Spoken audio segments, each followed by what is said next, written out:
नमस्कार मित्रांनो, तोहेरी माझा मितवा या मालिकेच्या येणाऱ्या काही भागामध्ये मित्रांनो एखादा जबरदस्त असा ट्विस्ट आपल्यासमोर येणार आहे की ज्या क्षणाची तुम्ही इतक्या आतुरतेने वाट पाहिली नव्हती तो क्षण मालिकेमध्ये तुम्हाला लवकरच बघायला मिळणार आहे. मित्रांनो, आता घरामध्ये कुलदेवतेचं दर्शन घेतल्याशिवाय कोणीही एकत्र झोपायचं नाही आणि एकमेकांशी कोणतेही संबंध ठेवायचे नाही. म्हणून आता ईश्वरी आणि नम्रता या दोघींना एकत्र झोपायला सांगितलेलं असतं. यामागे वल्लरीचं काहीतरी एक कट कारस्थान असतं.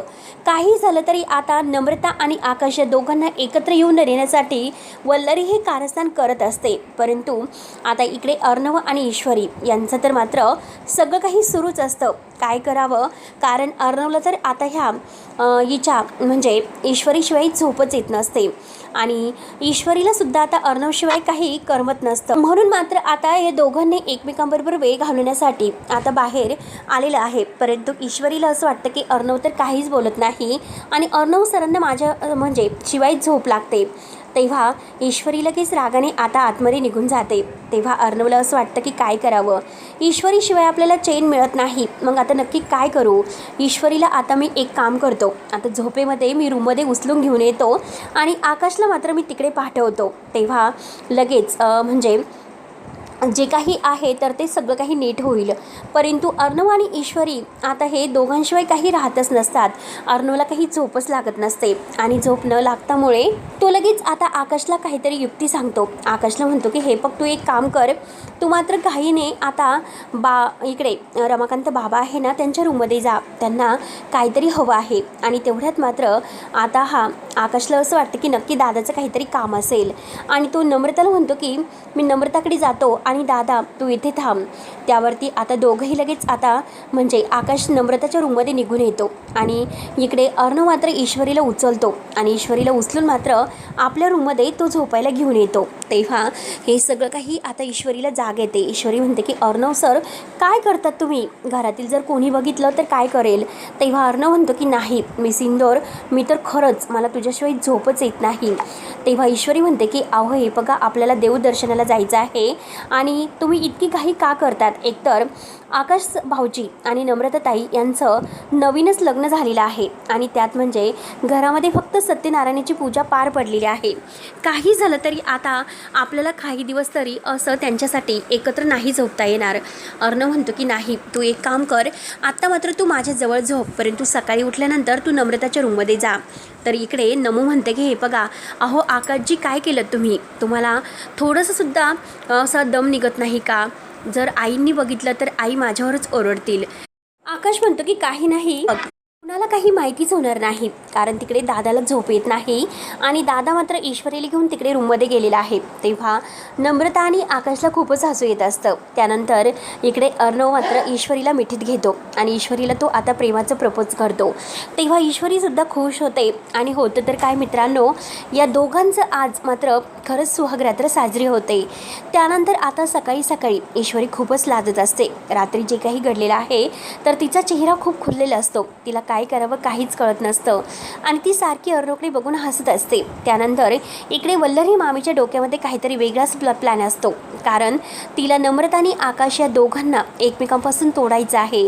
त्यासाठी ती नम्रताला मारण्याचा प्लॅन करत असते, कारण नम्रताला जर आता मी या म्हणजे आयुष्यातून कायमचं उठवलं तर मात्र ही आता माझ्या आकाशच्या आयुष्यात येऊ शकत नाही आणि ही ईश्वरीसुद्धा कायमची मात्र आता हे घर सोडून जाऊ शकते. सगळं काही तिच्यावर आलं पाहिजे असा प्लॅन करण्यासाठी मात्र तिने आता ड्रायव्हरला म्हणजे काही ड्रायव्हरला पैसे देऊन गाडीचे ब्रेक फेल करण्यासाठी सांगितलेले असतात आणि त्यात म्हणजे आता ज्या गाडीने जायचं आहे तर त्या गाडीमध्ये तिने नम्रता आणि ईश्वरी या दोघींना एकत्र जायला सांगितलेलं असतं आणि आकाशला मात्र दुसऱ्या मागून गाडीमध्ये पाठवलेलं असतं अविनाश मामाबरोबर, कारण जोडीने जायचं आहे तर तेथे गेल्यानंतर जोडीने दर्शन घ्यायचं आहे आणि आकाशने तिने आता आपल्यासोबत घेतलेलं असतं. त्यानंतर मात्र ईश्वरी चालाक असते. ईश्वरीने सगळं काही ओळखलेलं असतं. अर्णव आता ती गाडी न घेता मात्र त्याने दुसरी गाडी घेतलेली आहे आणि वल्लरीचा पुन्हा मात्र प्लॅन फ्लॉप होतो. त्यानंतर आता सगळेजण देवदर्शनाला आलेले आहेत. वल्लरीचा खूपच जळफळाट होत असतो. वल्लरीला असं वाटतं की आपण कितीही प्रयत्न केले तरीसुद्धा मात्र तर ही मुलगी काही आपल्या आकाशच्या आयुष्यातून जायला तयार नाही. त्यानंतर आता सगळेजण मात्र हे कुलदैवताला येतात, परंतु आता ह्या नम्रताला मला काहीतरी येथून ढकलून द्यावं लागेल, नाहीतर ही परत जर आता आपल्यासोबत आली तर मात्र काहीतरी होईल. म्हणून नम्रताला जी जरा कडेला घेते आणि तिथून ती ढकलून द्यायला लागते. तर ईश्वरी तिचा हात धरते आणि म्हणते की मामी चला, जरा जपून चला, नाहीतर तुमचा हात तोल जाईल. आता ईश्वरी मामीलाच बोलते आणि नम्रताच्या हाताला मात्र ती आकाशला धरायला सांगते. आकाश भाऊजी, जोडीने मात्र तुम्हाला पायऱ्या चढायच्या आहेत. तेव्हा आता ह्या वल्लरीला खूपच राग येत असतो आणि त्याच वेळेस आता ह्या ईश्वरीचा तोल जाणार तोच अर्णव ईश्वरीला धरतो आणि आपल्या मिठीत ओढतो. तेव्हा लगेच दोघंही एकमेकांकडे पाहत असतात. तर कुलदैवताचं छान आता दर्शन होतं. सगळेजण खूप खुश आहेत आणि सगळेजण एकमेकांबरोबर एन्जॉय करत आहे. आणि त्याचनंतर आता कुलदैवताचं दर्शन घेऊन आल्यानंतर रमाकांतसुद्धा त्यांच्यासोबतच असतो. परंतु त्याच वेळेस आता इकडे सुप्रियासुद्धा घरी आलेली आहे आणि सुप्रिया घरी आल्यानंतर मात्र तिला जे काही कळतं तर ते कळाल्यानंतर तिला तर खूप मोठा एक धक्काच बसलेला असतो. तिला काय करावं तेच काही कळत नसतं. म्हणून मात्र आता सुप्रियाला खूप आता ईश्वरीचा राग येतो आणि ह्या नम्रताचा सुद्धा राग येतो. ती घाईने फोन करते. तर आता हे दोघं कुलदैवतेला सगळेजण दर्शनासाठी गेलेले आहे. तिला समजतं.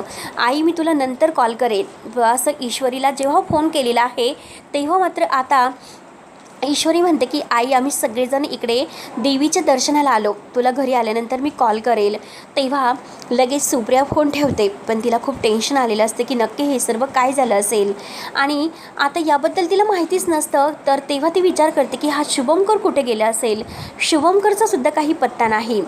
त्यानंतर आता इकडे सगळेजण देवदर्शन घेऊन घरी यायला निघतात.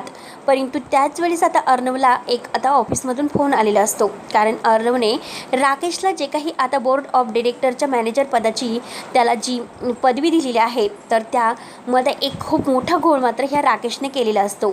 आणि तो सगळा काही घोळ मात्र आता शिर्क्यांच्या लक्षात येतो. आणि कारण ईश्वरीने शिर्क्यांना ह्या राकेशवर लक्ष ठेवायला सांगितलेलं आहे आणि हे अर्णवलासुद्धा माहिती नसतं. म्हणून मात्र शिर्के 24 तास राकेशवर लक्ष ठेवून आहे. पण जो 35 लाखाचा फ्रॉड आहे तो सगळा काही ह्या शिर्केंच्या लक्षात आलेला असतो. त्या अगोदर तो म्हणजे ईश्वरीला फोन करतो आणि ईश्वरी त्या संदर्भाचे सगळे काही पुरावे मात्र डिटेल काढायला सांगते. आणि आता अर्णवला हे जेव्हा माहिती होते तेव्हा अर्णव आणि ईश्वरी मिळून आणखीन एक भयान प्लॅन करतात. कारण ह्या राकेशचं सत्य सगळं काही उघड पाडण्यासाठी. तेव्हा राकेशचं सत्य उघड पाडण्यासाठी यांनी जो प्लॅन केलेला आहे तर त्या प्लॅननुसार मात्र जेव्हा आता सगळेजण घरी येतात आणि घरी आल्यानंतर राकेशचं खरं भांडं फोडतं. पण त्याच वेळेस आता राकेशचं लफडं असणारी जी काही ती एक बाई आहे तर ती बाई मात्र तिथे घरी आलेली असते. आणि घरी आल्यानंतर ती आता राकेशची गचंडी धरते. कारण तिला फसून या राकेशने तिच्याकडून काही दागदागिने चोरून आणलेले असतात आणि काही पैसेसुद्धा तो उसने घेऊन आलेला असतो. आणि त्याचा हिशोब चुकता करण्यासाठी ती बाई तेथे आलेली असते. तेव्हा ती सगळ्यांच्या समोर राकेशची गचंडी धरते आणि त्याला फरफटत आता 2-3 त्याच्या कानामागे येते. तेव्हा अंजली समोर मात्र हे राकेशचं खरं रूप येतं. अंजलीला असं वाटतं की खरंच आज आपण खूप चुकलो. आपण ईश्वरी अर्णवला ओळखण्यात चुकलं. आपण असं वागायला नको होतं. आपण वाटेल तसं त्यांच्याशी बोललो, वागलो, प्रत्येक पदाला त्यांचा अपमान केला. खरंच आपण असं तो करायला नको होतं. याचा अंजलीला फार पश्चाताप होतो. आणि शेवटी ईश्वरीच अंजलीला समजावते. परंतु तोच राकेश नराधम आहे. तो मात्र अंजलीला इतकं म्हणजे इतकं टाकून बोलतो की तुझ्यासारख्या बाईशी कोण संसार करणार होतं.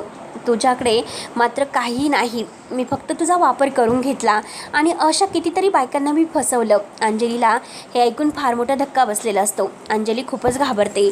अंजली म्हणते की काही झालं तरी आता मी ह्या राकेशला सोडणार नाही. आणि आता जो वल्लरीचा प्लॅन आहे, वल्लरीने आता नम्रताला जो काही ढकलून देण्याचा प्लॅन केलेला असतो आणि गाडीचे ब्रेक फेल करून नम्रताला मारण्याचा जो प्लॅन आणि ईश्वरीला मारण्याचा प्लॅन आहे तर तो सुद्धा आता ईश्वरीसमोर सगळं काही आलेला आहे. तेव्हा मित्रांनो आता ईश्वरी मात्र वल्लरीला आता राकेशला तर धडा तिने शिकवलेच असतो.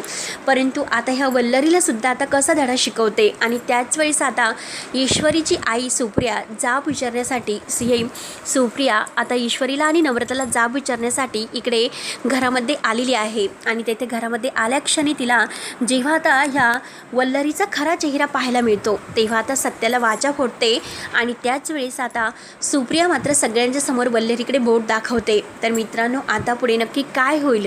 वल्लरीचं भांडाफोड फोडून मात्र वल्लरी आता नम्रताचा सून म्हणून स्वीकार कशी करते आणि शेवटी ईश्वरीची सुद्धा माफी कशी मागते हे आपण उद्याच्या व्हिडिओमध्ये पाहणार आहोत. तेव्हा मित्रांनो, व्हिडिओ शेवटपर्यंत नक्की बघत राहा आणि जर तुम्ही आपल्या चॅनलवर नवीन असाल तर चॅनलला सबस्क्राईब करण्यासाठी मात्र विसरू नका.